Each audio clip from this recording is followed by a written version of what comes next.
Hello friends, स्वागत है आप सभी का हमारे इस YouTube channel simple learn here में। सो गाइस, अभी तक हमने जो भी सीखा है उसका रिवीजन आज हम अपनी इस समरी वीडियो में करेंगे। इसके बाद एक और समरी वीडियो हम अपने रिवीजन के लिए बनाएंगे। Okay, now let start. मैं यहाँ से विजुअल स्टूडियो कोड ओपन कर लेता हूँ। फर्स्ट ऑफ ऑल हम जानेंगे कि जो भी हम कोडिंग कर रहे हैं इसके लिए हम विजुअल स्टूडियो कोड अपना कोड एडिटर के रूप में यूज कर रहे हैं। एंड गिटबैश क्या है, यहाँ पे हमारे टर्मिनल है। ओके, तो गिटबैश के बारे में हम थोड़ा सा ओवरव्यू जानेंगे यहाँ पे कि गिटबैश जो है, अगर हमें गिटबैश को ओपन करना है या क्लोज करना है तो उसके लिए हम कौन सी शॉर्टकट कीज़ का यूज करते हैं। ओके गाइज, अगर मुझे अपने गिटबैश को ओपन या क्लोज करना है तो आप Ctrl+J मतलब कंट्रोल प्लस जे शॉर्टकट की का भी यूज कर सकते हो, और साथ ही साथ कंट्रोल प्लस ट्रिल ये जो सिंबल है इसे हम ट्रिल बोलते हैं, जो कि टैब बटन के ऊपर होता है। तो आप इन दोनों कमांड का यूज करके अपने टर्मिनल को ओपन एंड क्लोज कर सकते हो। ओके, मैं आपको दिखा देता हूँ। ये मेरा टर्मिनल है जो आपको शो हो रहा है। अगर मैं Ctrl+J करता हूँ तो देखो क्लोज हो गया, Ctrl+J मैंने प्रेस किया आगे तो ये ओपन हो गया। Okay, and next is how to create Python file with the help of command. मतलब अगर आपको कोई पाइथन की फाइल क्रिएट करनी है कमांड के थ्रू अपने टर्मिनल में, तो उसके लिए आप कौन सी शॉर्टकट की का यूज करते हो। ओके, नाउ मैं यहाँ पे शॉर्टकट की क्या है, कमांड की पाइथन की फाइल क्रिएट करने के लिए टच स्पेस, फाइल का नाम आप कुछ भी ले सकते हो, python.py। py क्या है, ये .py ये पाइथन की फाइल का एक्सटेंशन होता है। तो इस कमांड का यूज करके आप कोई भी फाइल क्रिएट कर सकते हो अपनी पाइथन की। ओके, मैं इसे कमेंट कर देता हूँ। And next is how to open Python file and run your Python program with the help of command. Okay guys, आप पाइथन की फाइल अपने विजुअल स्टूडियो कोड में कैसे ओपन करोगे और कैसे उस फाइल को रन करोगे अपने कमांड में, वो कैसे करोगे, तो उसके लिए हम यूज करते हैं कोड कमांड का यूज। कोड स्पेस फाइल का नाम python.py, इसका यूज करके आप अपनी पाइथन की फाइल को विजुअल स्टूडियो कोड में बाय डिफॉल्ट ओपन कर सकते हो। एंड नेक्स्ट इज है कि प्रोग्राम को रन कैसे करते हैं, इसके लिए पाइथन कमांड का यूज करेंगे प्लस अपने फाइल का नाम, जो भी आपकी फाइल का नाम है वो यहाँ पे मेंशन करेंगे। तो इस तरह से फर्स्ट वाली जो कमांड है उसका यूज करके आप पाइथन की फाइल को by default visual Studio Code में ओपन कर सकते हो, और नीचे की जो कमांड है इसका यूज करके आप अपने पाइथन प्रोग्राम को रन कर सकते हो। ओके, नाउ मैं दोनों को यहाँ से कमेंट कर देता हूँ। नेक्स्ट इज कि प्रिंट फंक्शन का यूज हम कैसे करते हैं। ओके, प्रिंट फंक्शन क्या होता है, ये हमारा आउटपुट का काम करता है। जो भी हम इसके अंदर लिखते हैं वो हमें टर्मिनल में आउटपुट शो करता है। मीन्स अगर हमने प्रिंट लिखा, ओके, एंड यहाँ पे मैंने कोई भी स्ट्रिंग पास करी हेलो पाइथन के नाम से, और मैंने Ctrl+S से सेव किया। नाउ प्रोग्राम को मैं यहाँ पे रन करता हूँ, पाइथन स्पेस फाइल का नाम क्या है, summary.py। ओके, तो आपको यहाँ पे आउटपुट मिल रहा है हेलो पाइथन। और पाइथन जो स्ट्रिंग है, स्ट्रिंग हमारी किस में होती है, सिंगल क्वेट्स और डबल क्वेट्स में। ओके, ये आप ध्यान रखना, ये आपको वैसे मालूम भी होगा। ओके, एंड नाउ स्ट्रिंग का अपना रूल है कि आप डबल क्वेट्स के अंदर डबल क्वेट्स यूज नहीं कर सकते हो। अभी क्या है, हमारी एक स्ट्रिंग है यहाँ पे, इसी डबल क्वेट्स के अंदर मैं इसके अंदर डबल क्वेट्स और ले लेता हूँ। ठीक है, मैं डबल क्वेट्स के अंदर डबल क्वेट्स यूज कर रहा हूँ। यहाँ पे लिख देता हूँ मैं जेंगो। नाउ मैं Ctrl से सेव करता हूँ और अब प्रोग्राम को रन करता हूँ तो ये हमें एरर देगा, सिंटैक्स एरर कि इनवैलिड सिंटैक्स। मीन्स आप डबल कोट्स के अंदर डबल कोट्स यूज नहीं कर सकते हो। ओके, बट आप डबल कोट्स के अंदर सिंगल कोट्स यूज कर सकते हो। अब मैं यहाँ पे जेंगो लिखूँगा तो अब हमारा प्रोग्राम ईजिली रन हो जाएगा। Ctrl से सेव करूँगा मैं, नाउ प्रोग्राम को रन करूँगा तो आप देख सकते हो हमारे से इस तरह से प्रोग्राम ये रन हो चुका है, सेम एज इट इज़। अगर मैं कॉपी करता हूँ इसे एंड नेक्स्ट प्रोग्राम को मैं यहाँ पे पेस्ट करके इसे मैं कमेंट कर देता हूँ।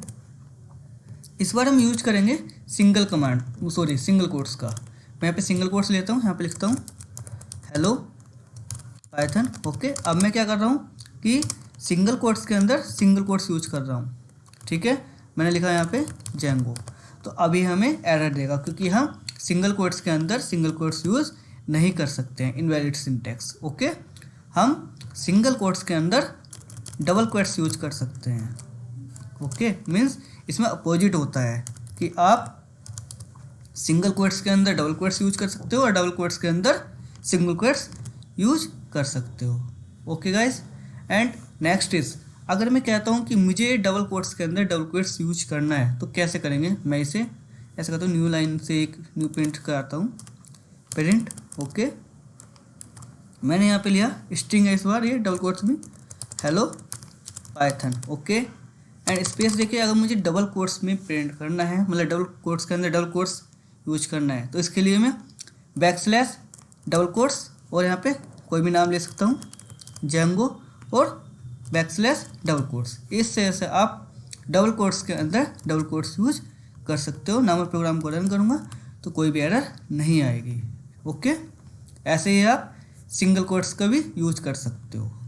Okay guys, and next is है हमारा यहाँ पे एस्केप सीक्वेंस। अब एस्केप सीक्वेंस कैसे वर्क करता है वो पहले कमेंट कर देता हूँ। नेक्स्ट है हमारा एस्केप सीक्वेंस एंड रोस्टिंग। तो यहाँ पे हम एक प्रिंट कराएंगे, ठीक है, line A space line B. Control S से मैं इसे, मैंने स्ट्रिंग में नहीं लिया है, स्ट्रिंग में मैं ले लेता हूँ, ठीक है, एंड नाउ मैं इसे सेव करके प्रिंट कराता हूँ कंट्रोल एस। तो हमारा एज इट इज ये प्रिंट हो जाएगा, line A space line B. Okay, अगर मैं यहाँ पे अब यूज करता हूँ, इसे कॉपी करता हूँ और इसे कमेंट करके नेक्स्ट लाइन से पेस्ट करता हूँ मैं यहाँ पे हम यूज करेंगे बैकस्लैश एन का। बैकस्लैश एन मतलब न्यू लाइन के लिए हम, ये एस्केप सीक्वेंस का पार्ट है, ठीक है। बैकस्लैश एन का हम यूज करते हैं न्यू लाइन के लिए। और अब मैं इसे रन करूँगा तो हमारा लाइन ए और लाइन बी अलग अलग लाइन में आउटपुट आएगा। आप देख सकते हो लाइन ए और लाइन बी न्यू लाइन से आ रहे हैं। ओके, अगर मुझे कोई आउटपुट ऐसे चाहिए कि मैंने लिखा हेलो, ओके, और पाइथन, मुझे इस तरह से आउटपुट चाहिए, ठीक है, मैं इसे कमेंट करता हूँ। तो इसके लिए हम क्या यूज करेंगे, इसके लिए हम बैकस्लैश टी का यूज करेंगे, ठीक है। वो कैसे, प्रिंट फंक्शन का यूज करेंगे और स्ट्रिंग लेंगे हेलो, ओके, और बैकस्लैश टी और अपने नाम, मैंने लिखा पाइथन, और कंट्रोल एस से सेव करूँगा मैं। ना वो अपने प्रोग्राम को यहाँ से रन करूँगा तो आप देख सकते हो हेलो पाइथन, ये हमारा टैब का यहाँ पे आ रहा है स्पेस, जो टैब से हमें मिलता है। ओके, एंड नेक्स्ट इज, अगर मैं कहता हूँ कि मैंने ऐसे प्रिंट करना है अपने आउटपुट जो चाहिए मुझे, मैं इसे कमेंट कर देता हूँ। मैंने कहा कि मुझे आउटपुट ऐसे चाहिए कि Python is a programming, okay, और मैं यहाँ पे देता हूँ, या बीच में इसके इससे से देता हूँ इसकी स्लैश एन, ठीक है, इससे से मैंने दिया यहाँ पे ये बैकस्लैश एन दिया, इससे से मुझे आउटपुट चाहिए अपना, ठीक है। तो ये कैसे आउटपुट आएगा, इसके लिए हम क्या यूज करेंगे, मैं यहाँ पे प्रिंट फंक्शन का यूज करता हूँ, ओके, और मैं इसे कॉपी कर लेता हूँ, ठीक है, कंट्रोल सी से, एंड नाउ स्ट्रिंग के अंदर इसे मैं पास कर देता हूँ। अब अगर मैं प्रोग्राम को रन करूँगा तो पाइथन इज अलग लाइन में आएगा और ए प्रोग्रामिंग अलग लाइन में आएगा आउटपुट, क्योंकि यहाँ पे बैकस्लैश एन लगा हुआ है। नाउ देखो मैं रन करता हूँ इसे प्रोग्राम को तो ऐसा आ रहा है, बट मुझे आउटपुट एज इट इज ऐसे ही चाहिए है। तो इसके लिए मैं क्या करूँगा, अपनी स्ट्रिंग से पहले यहाँ पे आर लगा दूंगा, ये होता है रो स्ट्रिंग, ओके, कंट्रोल एस से सेव करूँगा। तो अब हमारा आउटपुट जो आएगा, जो हमारी स्ट्रिंग के अंदर एज इट इज लिखा हुआ है वही आउटपुट आएगा। तो आर का यूज करके हम अपने जो टेक्स्ट है उसे एज ए नॉर्मल टेक्स्ट की तरह ट्रीट कर सकते हैं, नॉर्मल टेक्स्ट की तरह वर्क कर सकता है वो, ओके। तो आर का ये यूज होता है यहाँ पे रोस्टिंग के लिए, ओके। नेक्स्ट है हमारे यहाँ पे कमेंट्स का हम कैसे यूज करेंगे, इसे मैं कमेंट कर देता हूँ, ओके। नेक्स्ट है हमारा कमेंट्स अगर मैंने सपोज कुछ भी लिखा, मैंने लिखा प्रिंट और डबल क्वेट्स में लिखा हेलो, अगर मुझे इसे कमेंट करना है इस लाइन को, तो इसके लिए मैं यहाँ पे लिख देता हूँ शॉर्टकट की क्या होती है कमेंट करने के लिए, मैं लिख देता हूँ शॉर्टकट की जो होती है हमारी यहाँ पे कंट्रोल+/। आप इस शॉर्टकट की का यूज करके किसी भी लाइन को कमेंट कर सकते हो, ओके। उस जैसे मुझे इस लाइन को कमेंट करना है तो मैं इस यहाँ पे गया, कर्सर लेके गया, कंट्रोल+/का यूज किया, तो ये मैं इसे कमेंट कर सकता हूँ, ओके। और अगर आपको एक से ज़्यादा लाइन को कमेंट करना है, कमेंट में लिखना है, तो आप यहाँ पे 3 बार कोमा का यूज करके, ठीक है, सिंगल क्वेट्स का यूज करके आप मल्टीपल लाइन कमेंट कर सकते हो। मतलब अगर आपको मल्टीपल लाइन लिखनी है तो आप 3 कोमा का यूज करके कर सकते हो। ओके, मैं इसे यहाँ से क्लोज कर देता हूँ। Okay guys, and next is है हमारा यहाँ पे कि वेरिएबल्स क्या होते हैं, वेरिएबल्स के रूल्स क्या होते हैं। ओके, मैंने लिखा नेम इज इक्वल टू, एक स्ट्रिंग में लिखा सागर। तो नेम क्या है हमारे यहाँ पे, वेरिएबल है। तो वेरिएबल्स के रूल्स क्या हैं, क्या आप वेरिएबल्स को नंबर से स्टार्ट नहीं कर सकते हो। ओके, वेरिएबल्स को आप एज ए कैरेक्टर या अंडरस्कोर के साइन से यूज कर सकते हो। अगर मैं यहाँ पे कोई भी नंबर लूँ तो ये हमें एरर देगा, क्योंकि वेरिएबल को आप किसी भी नंबर से स्टार्ट नहीं कर सकते, एरर दे रहा है। ओके, बट आप यहाँ पे नंबर को यूज कर सकते हो लास्ट में, तभी एरर नहीं देगा। ओके, एंड नेक्स्ट इज, अगर मैं यहाँ पे लेता हूँ कि name is okay is equal to, मैंने यहाँ पे लिया सागर, तो आप अंडरस्कोर के साइन से इसे सेपरेट करके वेरिएबल क्रिएट कर सकते हो। ओके, नेक्स्ट इज, अगर आपको एक लाइन में एक से ज़्यादा वेरिएबल लेने हैं तो आप कैसे यूज करोगे। यहाँ पे मैं क्या करता हूँ, एक नेम नाम का वेरिएबल लेता हूँ, कोमा एज नाम का, और यहाँ पे इन्हें मैं स्ट्रिंग के अंदर पास करता हूँ। नेम में दिया मैंने सागर और एज में दे दिया मैंने 25। तो हम एक ही लाइन में 2 वेरिएबल ले रहे हैं, और मैं प्रिंट भी कर सकता हूँ, प्रिंट कर सकता हूँ नेम को, और प्रिंट कर सकता हूँ मैं यहाँ से एज को।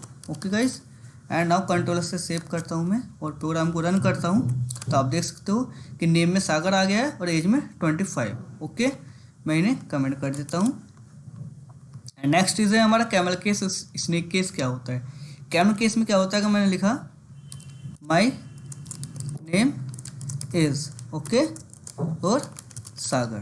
तो कैमल केस का जो रूल्स है वो ये है कि इसमें फर्स्ट वर्ड जो है आपका वो स्मॉल में रहेगा, और बाकी के जो वर्ड्स है नेम है तो इसका फर्स्ट कैरेक्टर कैप्स में होगा, बाकी स्मॉल में। ऐसी लास्ट वर्ड क्या है, एज है, जिसका फर्स्ट कैरेक्टर क्या है कैप्स में होगा, बाकी स्मॉल में होंगे। ये आपका कैमल केस है। स्नेक केस में क्या होता है, आपका प्रत्येक वर्ड प्रत्येक वर्ड आपका अंडरस्कोर के साइन से सेपरेटेड होगा। मतलब my underscore name underscore is equal to Sagar. Okay, basically हम जो पाइथन प्रोग्राम में यूज करते हैं ये स्नेक केस का ही यूज करते हैं। अदर लैंग्वेजेस में आप कैमल केस का यूज होता है। ओके, नाउ मैं इसे कमेंट कर देता हूँ। नेक्स्ट इज टाइप फंक्शन क्या होता है, टाइप फंक्शन का यूज क्या होता है। मैंने एक वेरिएबल लिया नेम नाम का, ठीक है, इसमें लिखा मैंने सागर, और एक वेरिएबल लिया मैंने एज नाम का, इसमें लिखा मैंने एज दे दी इसकी 25। अगर मुझे जानना है कि नेम जो वेरिएबल है उसका टाइप कैसा है, उसके अंदर किस टाइप की वैल्यू है, तो मैं टाइप फंक्शन का यूज करके ये जान सकता हूँ। ओके, ना मैं प्रिंट फंक्शन का यूज करूँगा यहाँ पे प्रिंट। ओके, एंड अब मुझे नेम नाम के वेरिएबल को जानना है कि इसके अंदर कैसी वैल्यू है, तो मैं टाइप फंक्शन का यूज करूँगा। ओके, एंड यहाँ पे अपने वेरिएबल को पास कर दूंगा नेम। ओके, कंट्रोलर से मैं सेव करता हूँ, और पहले इसको मैं यहाँ कमेंट कर देता हूँ ताकि कोई एरर ना आए। एंड मैं नाउ प्रोग्राम को रन करता हूँ, तो देखो मुझे बता रहा है कि नेम नाम का जो वेरिएबल है उसके अंदर कैसी वैल्यू है, str मतलब स्ट्रिंग टाइप की वैल्यू है। अगर मैं यहाँ पे एज दी मैंने, ठीक है, और एक को मैंने यहाँ पे इसे मैं कॉपी कर लेता हूँ, ठीक है। यहाँ पे मुझे जाननी है एज का टाइप कैसा है, इसके अंदर जो वैल्यू उसका टाइप कैसा है। ओके, तो मैंने यहाँ एज को पास किया, कंट्रोलर से सेव किया, नाउ प्रोग्राम को रन किया, तो अब देख सकते हो कि एज के अंदर इंटीजर टाइप की वैल्यू है। अगर मैं इसे फ्लोट में कर दूँ, ठीक है, 0 लगा दूँ, तो अब ये मुझे कैसी वैल्यू दिखाएगा, फ्लोटिंग टाइप की वैल्यू दिखाएगा। इसका जो टाइप दिखाएगा वो फ्लोट दिखाएगा। तो इस तरह से आप किसी भी वैल्यू के अंदर किस टाइप की वैल्यू है उसका टाइप फंक्शन का यूज करके जान सकते हो। ओके, नाउ मैं इसे भी कमेंट कर देता हूँ यहाँ से। एंड नेक्स्ट इज है हमारा यहाँ पे ऑपरेटर। ऑपरेटर आपको पता है, प्लस ऑपरेटर है, माइनस है, मल्टीप्लिकेशन है, ठीक है, इससे हमारे ऑपरेटर्स होते हैं। साथ ही साथ इसमें कुछ प्रेसिडेंसी और एसोसिएटिविटी रूल होते हैं। अगर मैंने यहाँ प्रिंट फंक्शन का यूज किया, मैंने यहाँ पे कोई भी इक्वेशन ले ली, 2 × 3 + 6, ओके, प्लस, और यहाँ पे लिखा मैंने 2 × 6 - 5, ओके, कंट्रोलर से सेव किया। नाउ मैं इसे अगर रन करता हूँ तो देखो मुझे आउटपुट क्या मिलता है, मुझे 19 यहाँ पे आउटपुट आ रहा है, 19। अभी सोल्व कैसे करेंगे, अगर किसी भी इक्वेशन में हमारे सबसे पहले अगर पैरेंथेसिस है तो हम पैरेंथेसिस वाली को सोल्व करेंगे, इससे हम पहले सोल्व करेंगे। तो मैं यहाँ पे लिख लेता हूँ, मीन्स इसे देखो मैं कॉपी कर लेता हूँ, यहाँ से स्टेप बताता हूँ किस हिसाब आपको सोल्व करनी है। पेस्ट, तो सबसे पहले हम इसे सोल्व करेंगे कि मल्टीप्लाई है माइनस है, तो पहले हम मल्टीप्लाई को सोल्व करेंगे। 2 मल्टीप्लाई 6 कितना आएगा, 12 आएगा। ओके, नाउ मैं सेकेंड कॉपी करता हूँ। अभी भी हम इसे सोल्व करेंगे। 12 माइनस 5 कितना बचा हमारा, 7 आ गया। ओके, तो अभी इस तरह से आ जाएगा, ये इस तरह से, ठीक है। और मैं इन्हें हटा देता हूँ, जो इसका ये पेंसिल से है, इस तरह से आ जाएगा इक्वेशन। अब इसके बाद मल्टीप्लिकेशन का ऑपरेटर है, ठीक है, प्लस है, तो हम इससे सोल्व करेंगे पहले मल्टीप्लाई वाले को। तो अभी आ जाएगा हमारा कैसे, 6 प्लस 7, तो हमारा आंसर क्या आ जाएगा, 19 यहाँ पे आउटपुट आएगा। इस तरह से आप अपने इसे सोल्व कर सकते हो। ओके, अगर मैं लिखता हूँ पेरेंट फंक्शन में 2 एक्सपोनेंट 3, मैंने बताया था ये एक्सपोनेंट होता है। ओके, तो यहाँ पे मतलब है कि 2 की पावर 3, तो आउटपुट क्या हमें आएगा, 8 आएगा। अगर मैं रन करता हूँ प्रोग्राम को अपने, तो आउटपुट हमें मिल रहा है 8। अगर मैं यहाँ पे लिखता हूँ एक्सपोनेंट ये 2, ठीक है। तो अब जो एक्सपोनेंट के केस में क्या होता है कि इसकी जो एसोसिएटिविटी है वो लेफ्ट टू राइट चलती है। मीन्स पहले हम इससे सोल्व करेंगे, देन उस पार्ट को सोल्व करेंगे। तो ये किस तरह से सोल्व होगा, पेरेंट 2 ये एक्सपोनेंट, अब 3 की पावर 2 कितना होता है, पहले हम लेफ्ट वाले को सोल्व करेंगे। 3 की पावर 2 कितना होता है, 9, तो यहाँ आ जाएगा 2 एक्सपोनेंट 9। तो अभी क्या होगा कि 2 की पावर 9 कितना होता है, ये होता है 512। ओके, अगर मैं अभी इन्हें हटा देता हूँ, इसे भी कमेंट कर देता हूँ, इसे भी रिमूव कर देता हूँ, और मैं इसे रन करता हूँ कंट्रोलर सेव करके, तो हमें यहाँ पे 512 आउटपुट आएगा। ओके गाइस, तो इस तरह से ये ऑपरेटर काम करता है। सो गाइस, अगर आपको हमारी वीडियो पसंद आई हो तो चैनल को सब्सक्राइब करना ना भूलें, लाइक करें, कमेंट्स करें। इसके बाद एक और समरी वीडियो है, उसके बारे में हम जानेंगे। सो गाइस, मिलते हैं अपनी नेक्स्ट वीडियो में।